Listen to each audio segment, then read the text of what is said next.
अस्सलामु अलैकुम रहमतुल्लाह। आज मैं आपके सामने बहुत ख़ास टॉपिक के ऊपर हाज़िर हुआ हूँ। वो ये कि जो हमारा यूथ है, जो हमारे नौजवान हैं, उनकी सबसे बड़ी प्रॉब्लम शिकायत ये रहती है कि हम जो अचीव करना चाहते हैं, हमारे जो गोल्स होते हैं, उन तक हम पहुँच क्यों नहीं पाते। हम जो करना चाहते हैं लाइफ के अंदर, हम क्यों नहीं कर पाते। तो उसकी सबसे बड़ी अहम वजह ये है कि कहीं न कहीं हमारी लाइफ के अंदर मल्टीटास्किंग कहीं न कहीं ऐड होता है। तो मल्टीटास्किंग बहुत ही ख़तरनाक है। सबसे पहले ये देखें, सबसे पहले बुनियादी चीज़ समझ लें कि अल्लाह ने इंसान के माइंड को एक वक्त में एक ही जगह फ़ोकस करने के लिए बनाया है। अगर वो एक वक्त में कई जगह फ़ोकस करेगा तो अच्छा फंक्शन नहीं क्रिएट कर पाएगा। तो मैं अपनी बात को बताने के लिए, समझाने के लिए आपके सामने एक मिसाल पेश करता हूँ कि जैसे कंप्यूटर है या फिर आपका स्मार्टफ़ोन है, उसमें आप एक वक्त में कई सारी विंडोज़ खोल दें, कई सारी ऐप को चला दें, कई सारे उस पर काम करने लगें, तो उसको देखेंगे कुछ देर के बाद उसका प्रोसेस स्लो हो जाएगा। वो धीरे धीरे काम अपना करना स्लो कर देगा। इसी तरह इंसान का माइंड है कि अगर एक वक्त में कई जगह फ़ोकस करे तो वो ज़हनी मरीज़ बन जाता है, डिप्रेशन में आ जाता है। लोग इसके ज़रिए से ख़ुदकुशी भी कर लेते हैं और बहुत लोग परेशान भी होते हैं। तो सबसे पहले देखें, अल्लाह ने इंसान के माइंड को एक वक्त में एक ही जगह फ़ोकस करने के लिए बनाया है।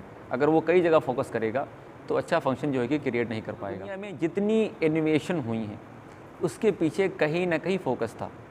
ये हो नहीं सकता कि बिना फ़ोकस के साथ कोई काम किया जा सके, चाहे वो लिखने वाले हों, चाहे वो पढ़ने वाले हों, चाहे वो बोलने वाले हों, चाहे वो स्कॉलर्स हों, चाहे वो उलमा हों, चाहे वो कोई पॉलिटिशियंस हों, चाहे जो हों। अगर एक शायर वो कोई अपनी शायरी लिखता था, अगर एक राइटर कोई चीज़ लिखता था तो अपने आजू बाजू वालों को कट ऑफ कर देता था। इतना उनके पीछे फोकस मौजूद था। अगर एक पेंटर पेंटिंग करता था तो वो 2-3 दिन जूते अपने नहीं उतारता था, और जब उतारता था तो उसके पैर की खालें छिल जाती थी। ये था फोकस। सबसे मेन बात है कि हमारी ज़िंदगी के अंदर फोकस नहीं मौजूद है। हम लोग फोकस के साथ काम नहीं कर पाते। हम एक काम कर नहीं पाते, दूसरा काम शुरू कर देते हैं, फिर तीसरा काम शुरू कर देते हैं, और हम कहते हैं कि लोग क्या कहेंगे, ये नहीं करेंगे। तो हम अपना काम नहीं करते, हम दूसरों का काम करते हैं। हम दूसरों की लाइफ जीते हैं, अपनी लाइफ खुदारा हम नहीं जीते। तो हम अपनी लाइफ को जीना ज़रूर सीखें। तो मैं अपनी बात को समझाने के लिए एक मिसाल पेश करता हूँ कि जैसे एक नहर जा रही है, एक नहर है, उसमें आप छोटे छोटे कट लगाते जाएँ, नाले वगैरह बनाते जाएँ अपने खेतों को पानी देने के लिए। तो आप कुछ देर के बाद देखेंगे कि जो पानी का जो बहाव था, जो उसकी स्पीड थी बहाव की, वो कम हो जाती है, क्योंकि उसके ज़रिए से पानी आप कहीं और देने लगें।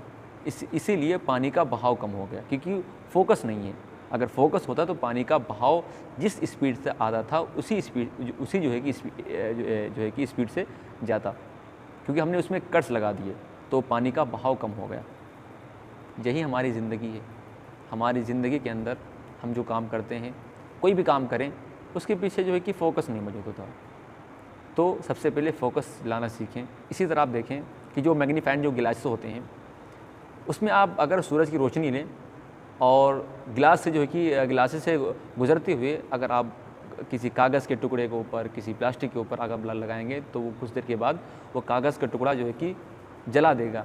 जो सूरज की रोशनी होगी वो कागज़ के टुकड़े को जला देगी, क्योंकि यहाँ पर फ़ोकस क्या था, वो था हमारा जो गिलास होते हैं, मैग्नीफाइंग ग्लास होते हैं, वो यहाँ पर मौजूद था। लेकिन वही सूरज की किरणें रेज़ें हमारे जिस्म के ऊपर पड़ती हैं, हर चीज़ के ऊपर पड़ती हैं, लेकिन नहीं जलती, क्योंकि उसमें फ़ोकस नहीं है। इसमें फ़ोकस है। आप एक काम करें, लेकिन वही काम आप दिलजोई के साथ करें, फ़ोकस के साथ करें। लेकिन वो जब काम कर चुके हैं, फिर दूसरा काम करने लगें, फिर तीसरा काम करने लगें। आप एक काम कर नहीं पाते, फिर आप दूसरा काम शुरू कर देते हैं। तभी हमारी लाइफ के अंदर प्रॉब्लम वगैरह आती हैं, तभी हम प्रॉब्लम को फेस कर पाते हैं। तो सबसे पहले हम जो काम कर रहे हों, चाहे जिस फील्ड में हो, फील्ड यहाँ जो है कि नहीं देखी जाती है, यहाँ देखा जाता है फोकस, सिर्फ फोकस। तो हम जो कर रहे हो उसके अंदर हम आज से फोकस करना शुरू कर दें। देखें इंशाअल्लाह आपकी ज़िंदगी जो है कि खुशगवार और मुअत्तर हो जाएगी। तो मेरी बातों को सुनने के लिए शुक्रिया। मिलेंगे जो है कि इंशाअल्लाह अगले जो है कि एपिसोड में।